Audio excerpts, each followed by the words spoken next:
ዛሬ አንድ እውነት ልንገራችሁ። አሁን ያላችሁበት ህይወት፣ የምትኖሩበት ቤት፣ የምታገኙት የገቢ መጠን አልፎ ተርፎም ያላችሁ የደስታ ስሜት በአብዛኛው የተወሰነው ባለፉት ዓመታት በነበራችሁ አስተሳሰብ ነው።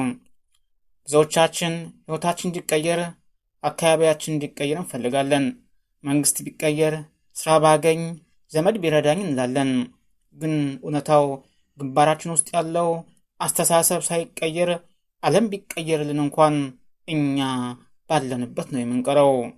ዛሬ በዚህ ቪዲዮ አስተሳሰባችን እንዴት ለስኬታችን እንደሚወስነው፣ አእምሯችን እንዴት እንደሚሰራና ከዛሬ ጀምሮ ህይወታችሁን ለመቀየር ምን ማድረግ እንዳለባችሁ በዝርዝር እናያለን። እስከ መጨረሻው አብራችሁን ቆዩ። ምክንያቱም መጨረሻ ላይ የምሰጣችሁ የ4 ሰዓት የለውጥ ጉዞ ህይወታችሁን ሊቀይር ይችላል። ባለሙያዎች አስተሳሰብን በሁለት ይከፍሉታል። የመጀመሪያው ቋሚ አስተሳሰብ ወይም ፊክስድ ማይንድ ሴት ይባላል። እነዚህ ሰዎች ተስጦ ካልተወለድንበት በቀር አይመጣም ብለው ያምናሉ። ለምሳሌ እኔ ለሂሳብ ጎበዝ አይደለሁም፣ እኔ ለንግድ አልተፈጠርኩም፣ ወይም እኔ እድለኛ አይደለሁም የሚሉት ቃላቶችን ይጠቀማሉ። እነዚህ ሰዎች ውድቀት ሲያጋጥማቸው ወዲያው ተስፋ ይቆርጣሉ፣ ምክንያቱም አልችልም ብለው ደምድመዋል። ሁለተኛው ደግሞ የሚያድግ አስተሳሰብ ወይም ግሮዝ ማይንድ ሴት ይባላል። እነዚህ ሰዎች ማንኛውም ችሎታ በልምድ እንደሚመጣ ያምናሉ። ውድቀት ሲያጋጥማቸው አልቻልኩም አይሉም፣ ይልቁንም ገና አልቻልኩም ወይም ኖቲት ይላሉ። አያችሁ፣ በእነዚህ ሁለት ሰዎች መካከል ያለው ልዩነት ጥቃቅን ይመስላል፣ ግን ውጤቱ የሰማይና የምድር ያህል ነው። አልችልም የሚለው ሰው በሩን ቁልፉን ይጥላል። እንዴት እችላለሁ የሚለው ግን አዳዲስ በሮችን ይከፍታል። አስተሳሰብን መቀየር ለምን ይከብዳል? አእምሯችን ልክ እንደ ጥቅጥቅ ያለ ጫካ ነው። በየቀኑ የምታስበው ሀሳብ በጫካ ውስጥ እንደምትራመድበት መንገድ ነው። አንድ ነገር ደጋግመህ ስታስበው አእምሮህ የሀሳብ መንገድ ይሰራል። ለዓመታት አልችልም፣ ድሃ ነኝ፣ አይሳካልኝም ብለህ ካሰብክ አእምሮህ በዛ መንገድ መጓዝ ይቀለዋል። አዲስ ወይም እችላለሁ የሚል መንገድ ለመጥረግ መጀመሪያ ላይ ይደክማል። ግን በየቀኑ አዲሱን ሀሳብ ስታስበው አሮጌው መንገድ በሳር ይሸፈናል። አዲሱ መንገድ ደግሞ ግልጽ እየሆነ ይመጣል። ስለዚህ ባህሪ ነው አይቀየርም አትበሉ።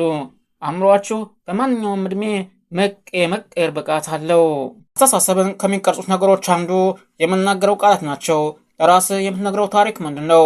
ሁሌም እረሳለሁ የምትል ከሆነ አእምሮህ የመርሳት ስራውን በብቃት ይወጣዋል። ከዛሬ ጀምሮ ቃላቶቻችሁን ቀይሩ። ሌላው ደግሞ የ5 ሰዎች ህግ ነው። ታዋቂው ጸሐፊ ጄምሮን እንዲህ ይላል፣ አንተ ማለት አብዛኛውን ጊዜን የምታሳልፍባቸው የ5 ሰዎች አማካይ ውጤት ነህ። አብረው የሚውሉ ሰዎች ሁሌም የሚያወሩና ተስፋ የቆረጡ ከሆኑ የአንተም አስተሳሰብህ መርዛማ ይሆናል። ነገር ግን ለስራ ስለ ለውጥ ከሚያወሩ ሰዎች ጋር ካለህ አስተሳሰብህ ሳይታወቅህ ወደ ላይ ይወጣል። ጓደኞችን ምረጥ፣ ህይወትክን እየመረጥክ ነውና። እሺ፣ አሁን ሁሉ ካወራን በኋላ ዛሬውኑ ምን እናደርግ? አንደኛ፣ ማስተዋል ጀምር። በየቀኑ የምታስባቸውን ሀሳቦች ታዘብ። አብረሽ ሀሳብ ሲመጣብህ ይህ እውነት ነው ወይስ አስተሳሰቤ ነው ብለህ ጠይቅ። ሁለተኛ፣ አነቃቂ ነገሮችን ተመገብ። በቀን ቢያንስ የ15 ደቂቃ መጽሐፍ አንብብ ወይም እንደ ኢትዮ ማይንድ ሴት ያሉ ትምህርቶችን ስማ። ሶስተኛ፣ የ24 ሰዓት ምሬት አልባ ቻሌንጅ።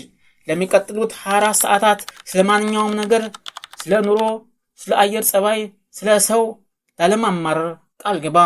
ስታማረር ስታገኘው ራስህን አቁም እና አንድ የምታመሰግንበት ነገር ፈልግ።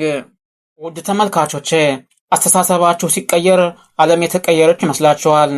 ግን የተቀየረው ዓለም ሳይሆን የእናንተ እይታ ነው። እይታችሁ ሲቀየር ደግሞ አዳዲስ እድሎችን ማየት ትጀምራላችሁ። ያኔ ህይወታችሁ ይለወጣል።